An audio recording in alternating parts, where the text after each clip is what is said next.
Just as I was extremely excited about my first panel with M&T Bank and Securitize,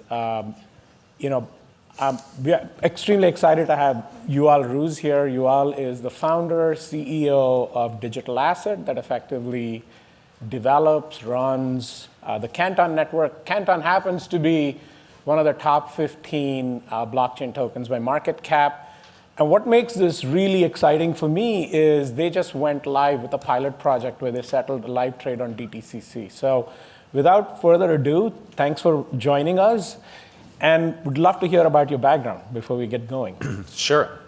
Thank you for having me. So my background is I studied electrical engineering, but I started my career right here at 131 Dearborn Street at Citadel. Okay. And from there, I moved to Madison Street, I think. It's where DRW Trading is. And in 2012, DRW started looking into crypto. My co-founder actually started Cumberland Mining, which is one of the largest trading desks in crypto today. And I was very fortunate to start also the venture team at DRW. And that's when I started thinking about this space and what are the consequences for the broader market. Excellent. So we get right into it. So for over a decade, tokenization was always considered as a theoretical construct. But on July 15th, which is very recently, DTCC went live processing production trades using the Canton network. It's pretty mind-bending. Talk about what it took to get here. Sure. So I think I bought the domain digitalasset.com in 2015. This is way before the word tokenization even existed. And our theory was that Bitcoin is one of a kind.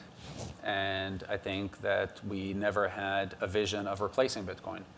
Our view was, kind of similar to gold that trades way above its intrinsic value. Having digital gold, you should have one of those, and one of those is enough. Right. There's really no need to have 10,000s digital gold.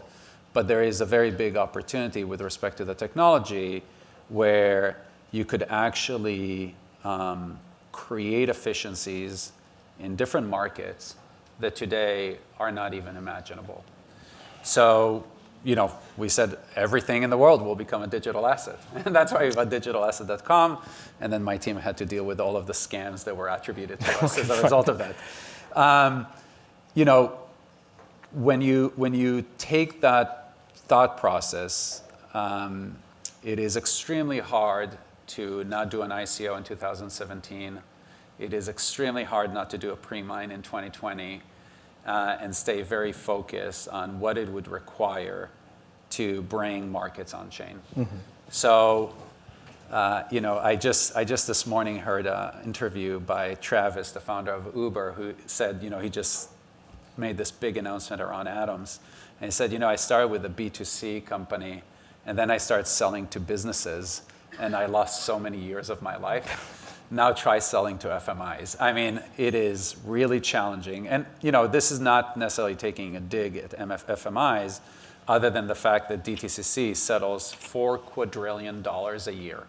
So that's just $4,000 trillion of settlements every year. Those numbers are extremely consequential to the world. And as a result of that, as you can imagine, these organizations are going to be extremely conservative. So after 12 years to get to a point where said organization selected Canton and actually started doing these production trades is extremely gratifying, but I'm actually much more focused on October, which is kind of when they're opening it with no kind of breaks to the rest of the market. Oh, congratulations, and we look forward to October.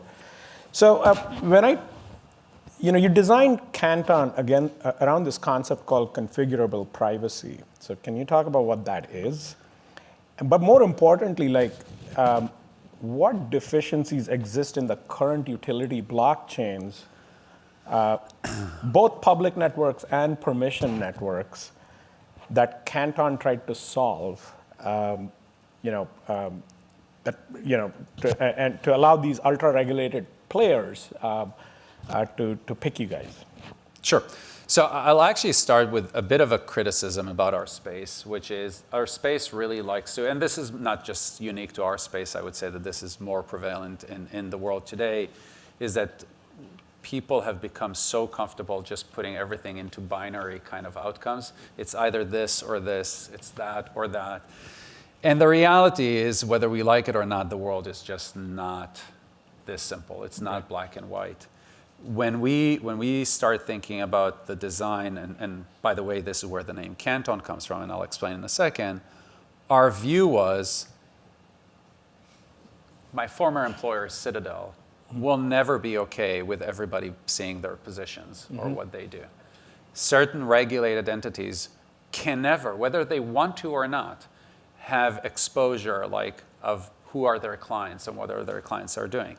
There also will be businesses that have nothing to do with regulation that wants privacy.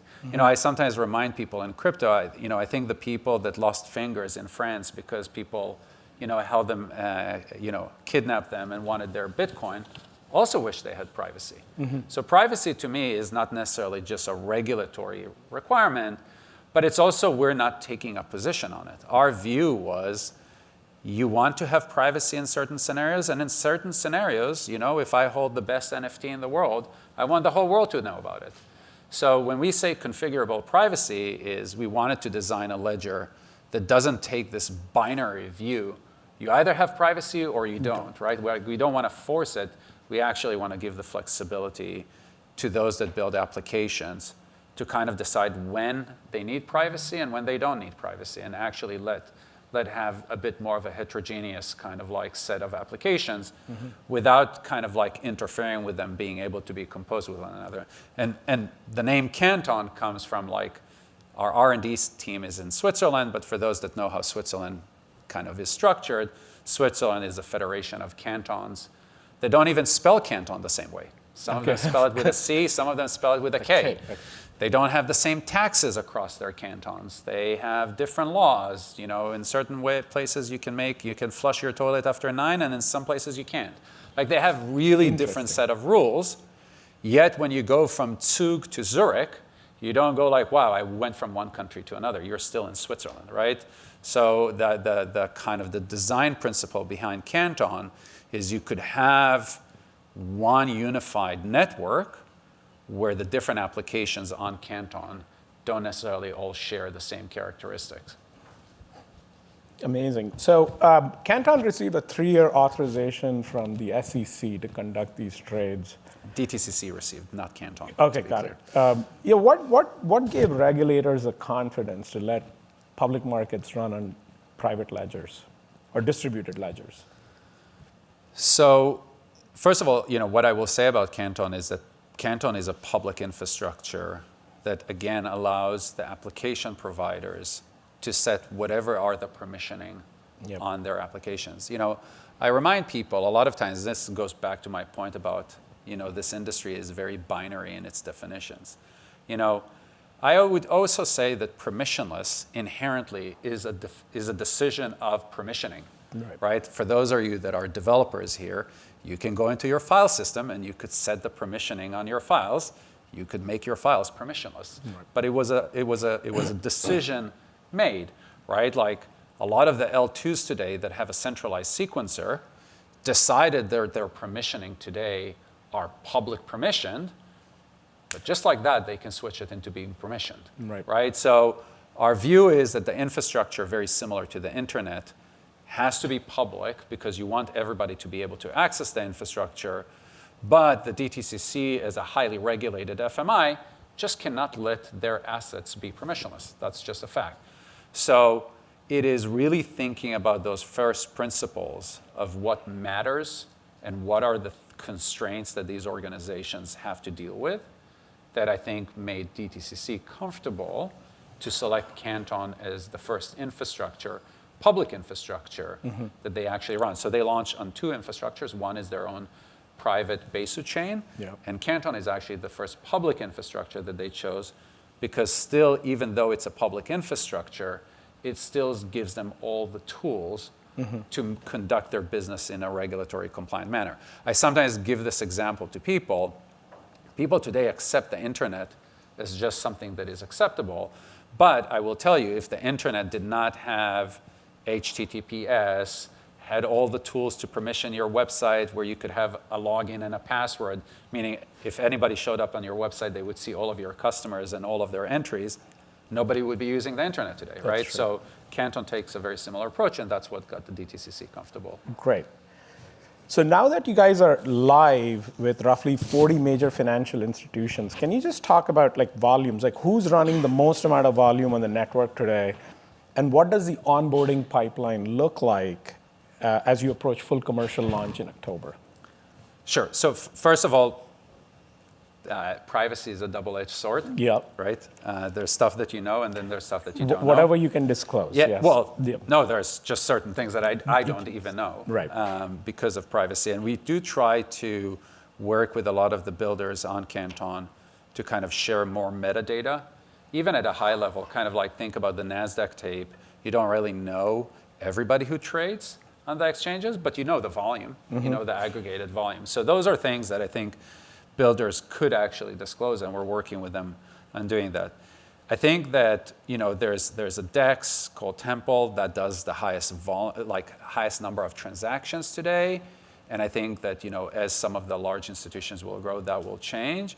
If you look from just a notional perspective, Broadridge does anywhere between $300 to $500 billion of repo every day, right? And I think that number within the next 12 months will cross the $1 trillion a day. And sometimes when people in crypto hear those numbers, they don't believe it because they think, well, crypto trades $100 billion a day. How is it possible to just one client? And then I'd have to explain to them that the US Treasury repo is $13 trillion every day, right? From a size perspective. So, for me, the things that we're very focused on for October, and it's even before October, is what are the use cases that we can onboard that don't disrupt the way that businesses conduct their business today? Mm-hmm. And I think that this is something that this industry have failed to understand to some extent. And why I say that is because most of the use cases in this industry today are very retail driven. Right. And retail is willing to do a lot of things to catch the next opportunity, to catch the next, opportunity to do 1x, 2x, 3x, whatever that is. Institutions are not.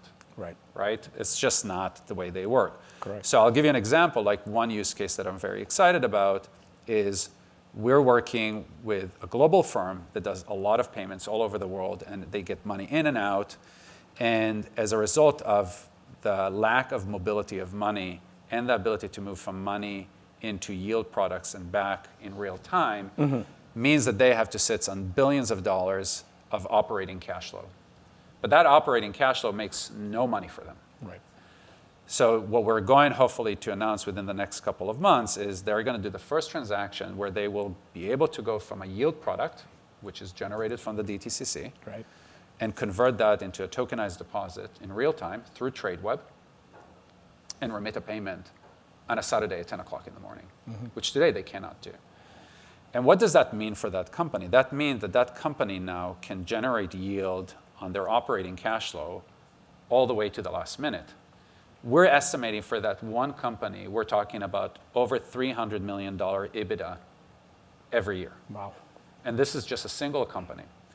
Now, that sounds dramatic, and the company doesn't have to change the way that they're doing their business. It's literally just optimizing their balance sheet more efficiently. But really, to make it work, we have to integrate Canton into their treasury management system. There's a lot of work behind the scenes. But once we did that and we proved that, the same treasury management system serves north of 4,000 corporate clients. And if you go to a corporate treasurer and you say, take your X amount of operating cash flow, multiply that by whatever is the Fed rate right now, 3.25, 3.5, whatever that is, and you could just add that to your EBITDA, and you don't have to change the way you're doing business, that's a very easy decision for a corporate treasurer to do. So when we're focusing on a lot of use cases, we're really trying to think about how do we bring those use cases to the bottom line with the minimum amount of work. A lot of times when you're seeing a lot of the service providers that when they talk about the art of possible, I think when you start asking them, okay, what needs to happen Right. for that to materialize? And you get the laundry list, and then you think about AI, interest rates, geopolitics, like all the list of things that CEOs and executives have to kind of focus on. You kind of like kill the opportunity before it even got launched. So our biggest focus for October is to take use cases that, in order to turn them on, do not require so much imagination of everything that needs to happen in order to kind of activate these use cases. Okay, thank you. I'm just going to shift gears a little bit, like talk more as an investor. So we run a fund of funds, as I mentioned early on. We have a couple of managers that have large core positions in the Canton network. So from like an investing standpoint, obviously digital asset is a company which has equity value, and Canton has a token. So how should I think about separating the equity value of digital asset and the native value of the Canton network through its Canton token? And is the valuation of digital assets structurally connected to the price performance of the Canton token? Are they completely isolated engines? I'll start with the end. The answer is absolutely yes, and I'll explain why. Yep. So digital asset helped create Canton, but one of the things that was very important for us is, in order to get the trust of a lot of these large institutions, you can be deemed or even thought of being able to control the network. So we're not the largest token holder on the network. We do not control the foundation. We do not, I'll take it even a step further. When we launched the foundation, we took a very decisive decision not to be the chair of the foundation. We don't chair any of the committees. And by the way, being a dictator is extremely comfortable. You can move much faster being a dictator. Yep. As we know from multiple examples. But the reality is, when you ask a lot of these large institutions to take a bet on you, if you are a dictator, it's extremely uncomfortable for them. And in many cases, corporate risk will never allow that to happen. So actually taking that backseat. That being said, our entire core business, a digital asset, is tied to the success of Canton.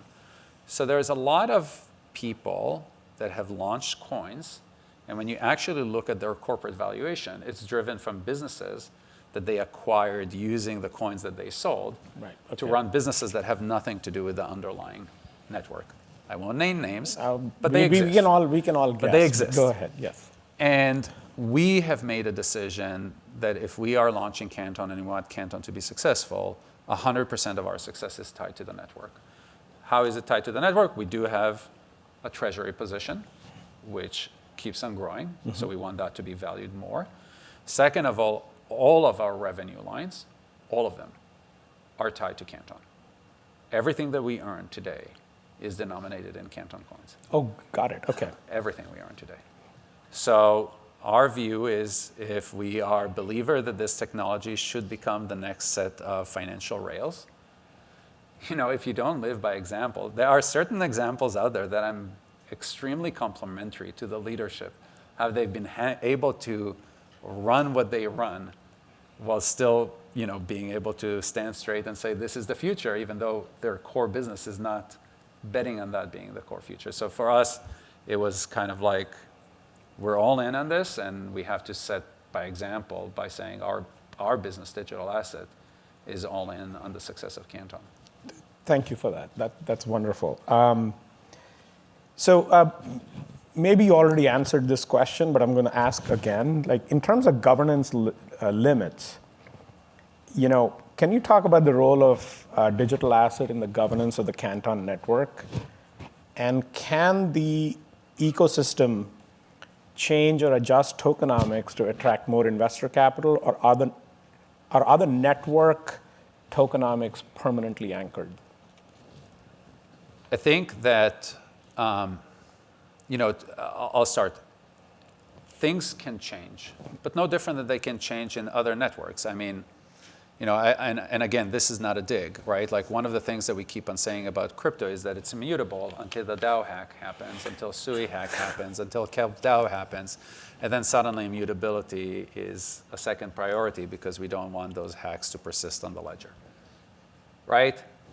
And I actually don't take these things as a negative thing. These are pragmatic things that if you allow certain bad things to happen, you're going to kill yourself anyway. And therefore, that's why I keep on going to like saying like this, these binary, these bold statements. This can never happen, I think is only waiting to bite you in the ass one day. So my view is if you have proper governance, you're effectively betting that having the right balance of people that say, well, if you change something too many times, you're going to lose the trust of investors and people.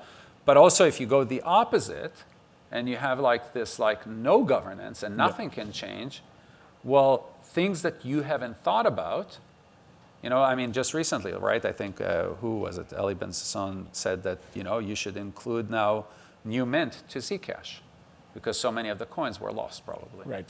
So my point is, I think that having these kind of like extreme views are never practical, to be honest.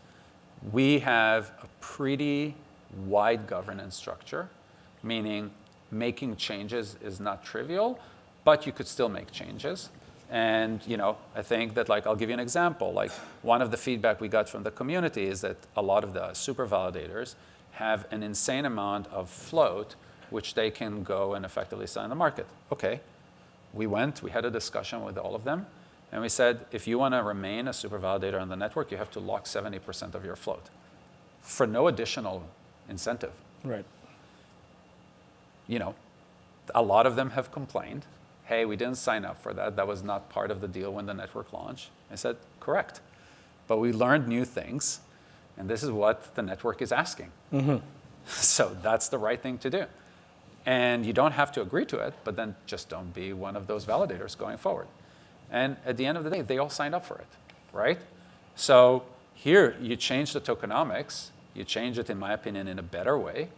You know, and there's going to be more of those things. They all come from trying to find the right balance, how to add value to the token holder. Because again, I think that one of the challenges in these networks is you make these decisions, nobody has any accountability. I would say that the nice thing about Canton is most of the large token holders are highly regulated, publicly traded companies.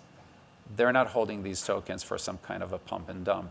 They actually care about their brand much more than making some quick money. And therefore, I actually think that when it comes to governance questions, they will actually always take what, in my opinion, is the best outcome for the broader market. Great. So obviously, with all these chains, like burn mint is effectively how value accrues. Can you just illuminate? Should accrue. Should accrue, right. Yeah. Can you illuminate the burn mint equilibrium? And as massive entities as DTCC move into commercial production, you know, how does this high volume institutional activity translate into token deflation? And how should an investor model the inflection point when burnt tokens outpace minted tokens on the Canton network? Sure. So just generally speaking, again, I think that park Bitcoin aside, which is to some extent a speculative asset, right? Yep. And it will become a store of value if it creates enough belief that it's a good store of value. Park that aside. I think when you kind of get out of it, I don't believe the tokens are necessarily a store of value. They should reflect some kind of a fundamental value that they generate. And there's, I guess, multiple ways how you can generate intrinsic value. You know, a lot of times people will say now that Ethereum, because it's so decentralized and doesn't have any core governance and blah, blah, blah, it creates this freedom that doesn't exist elsewhere. And that might be very well true, and that should have some intrinsic value associated with it. How do you price it? I don't know. But for the most part, when you look at most of the platforms, what are they trying to say? We actually are becoming the financial rail. Yep. And I think that like it's like that episode of Silicon Valley, like don't talk to me about revenues, because the second you talk about revenues, we talk multiples. Yep. No revenues, it's all about potential. You know, when you look at most of these networks, when you actually look at the network fees, when you strip out MEV in many cases, and you look at the market cap of those networks, they're measured in the thousands of a multiple. I don't know. To me, that's not very rational, but Yep. it's just a reality of where it is right now.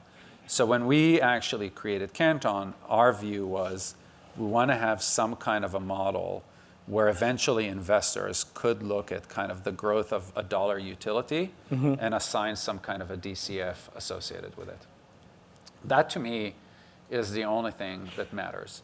Now, the burn mint is just saying for every transaction on Canton, there is no MEV. You have to burn tokens. Right. And our fees are not the smallest fees. They're actually pretty high. Yeah. And, you know, at some point, at a certain price, if dollar utility keeps on going up, you will exceed how much coins are being minted at that point. But really, if suddenly the price just rallies, you're effectively burning less tokens because you're still denominating your fees in dollars. Right. And therefore, you know, the market cap of the network is going to be some kind of a multiple against the dollar utility that you generate, which to me is something that I can tell you when I talk to investors is something that they can much more appreciate. Maybe the sad part is that Canton actually trades at a much more realistic multiples, like close to 7, 8x on dollar utility, where some of the other networks trade at like in the thousands. Right. But I think that that's a much healthier model for the long term. Again, if you want to bring, you know, large-scale institutional players that are going to stick to it for the long run. Great. So I just got the 5-minute sign. So last question for you, and then we'll open it up. I'm sure there's questions. So, I mean, you literally are very uniquely positioned, you know, at the intersection of legacy financial powerhouses like your background and decentralized infrastructure. So, looking out 5 years, you know, this is the exciting part for me. Like, what does the financial rails look like in your mind? Yeah, you know, I think that a lot of times they associate Canton with institutional finance, and it is true that we have focused on those things, and I'll explain why we focus on those things. When you look at most of the iterations of crypto, they have been very marketing cyclical in nature. Here's the next thing. NFTs will conquer the world. This is how we're going to track IP. Every art in the world will become an NFT. I remember that. No comment needed, yeah, right? Exactly, yeah. Everything is a store of value, anti-inflation, you know, whatever. That narrative blew up. You know, my view is that when, again, if I go back to the repo market prints $13 trillion a day. Whether there's a war in Iran, there's no war in Iran, there's interest rates go up, interest rate goes down. Absolutely. That business prints $13 trillion like clock every day. I mean, it deviates a bit, but it kind of does that. Securities lending prints very large numbers every day. And therefore, if you actually want to have a better narrative to token holders, is bring durable businesses on chain that actually can sustain the test of time, right? And those are businesses that are very hard to onboard. But once you onboard them, right, people will tell you, like, enterprise sales is the hardest thing in the world. Mm-hmm. But once you land it, it's like an annuity. Right. You really have to screw up to lose a customer, right? So I think that that's just worth the pain. But we're not looking only for those type of use cases, right? When the DTCC is onboarded, we have, I think, north of 10 retail brokers that are connecting to it. And one of the things that they want to offer is the ability for retailers to do like securities lending and take all the lending revenue to themselves, which today they don't get from a lot of the platforms that they use. Right. So I actually think that there's a lot. We work with Hanwha in Korea that wants to tokenize. They're the second largest insurance company in the world. They want to tokenize their insurance and annuities for retail to be able to pledge it as collateral against personal loans. So there's a lot of use cases that the end retail will benefit. But again, I think that in order for this thing to have durability and to test the test of time, you have to have these large institutions that are running core businesses on chain. So in 5 years, my hope is that you're going to see Canton doing north of $10 billion of fees every year, which again, in terms of the industries that you're seeing today, is not a large number. But as a result of that, you're also going to see retail having access to assets or types of services that today just are not feasible for them to have access to. Got it. No, just beyond Canton Network, like what does the financial industry look like in your mind? I think that a lot of times people like to come up with these like really shiny descriptions. Crypto said that they will destroy every intermediary in the world. Come on, we just created the same intermediaries that take a much bigger fee for what they do. Like, you're going to see financial services be very similar to what it is today, just with significantly higher volume because of AI agents. You're going to see the same services that are being offered today, just at a quality that just didn't exist today. And a lot of times, people just, right, like that to me is what's new, right? Like the fact that I'll be able to see a lot of my assets on my phone, and in one click, I'll be able to lend or borrow against these things is huge. These are things that we can do today with so much friction that we just never think about it, right? So me as a consumer today, what is the most thing that I do secured lending against? Against my house. I take a mortgage. I take a HELOC. Okay, well, we're going to see these products against so many different assets. But again, it's the same type of thing that we have today, but just because we reduce the friction of creating these transactions, we're just going to have many more of these instruments, and it's all going to be on your phone rather than going to some kind of a shop and having to sign 1,000 documents. By the way, thank you for that. And that's the difference between like kind of a guy with a finance background and a crypto bro. So really, thanks for bringing it down to kind of like a level which is more believable. We'll open this up to questions.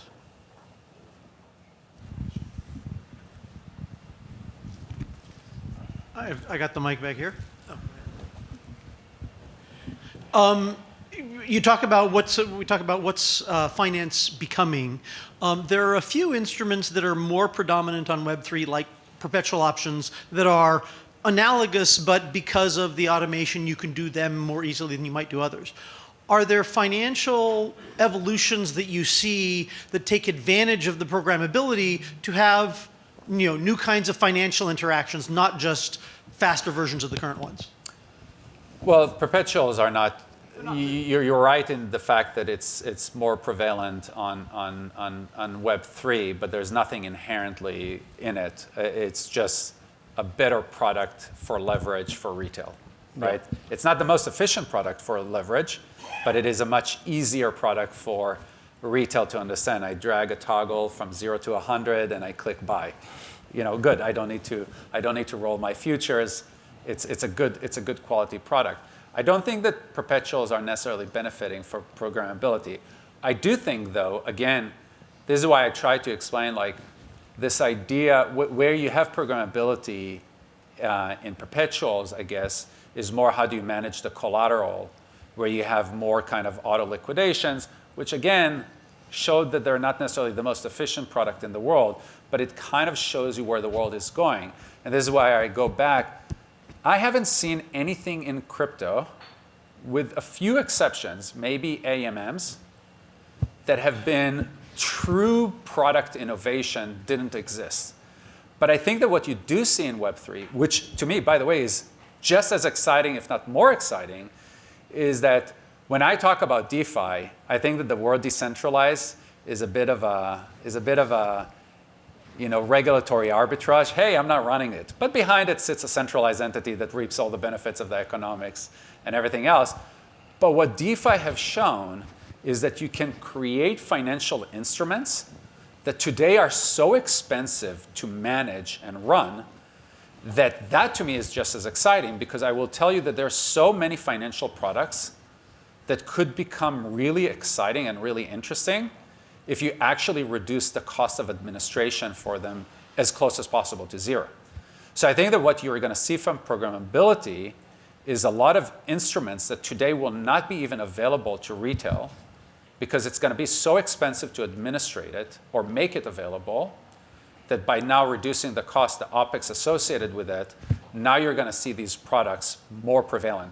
private credit is an extremely good example that I wish more retail and more people that need to save money actually understood and actually deployed their capital. But administrating private credit today is extremely expensive. And it's extremely hard to liquidate it, and it's extremely hard to trade it. But I think you're going to see, as a result of some of the features of this technology, including programmability, you're going to see that private credit will become significantly more efficient, and as a result of that, more available for retail. Yeah, so I know there's a lot more questions, but unfortunately, we are running short of time. Yuval will be here, I guess, a couple more hours, Yes. so feel free to find him. Yuval, thank you so much for your time. This was really, really informational. Thank you. Thank you.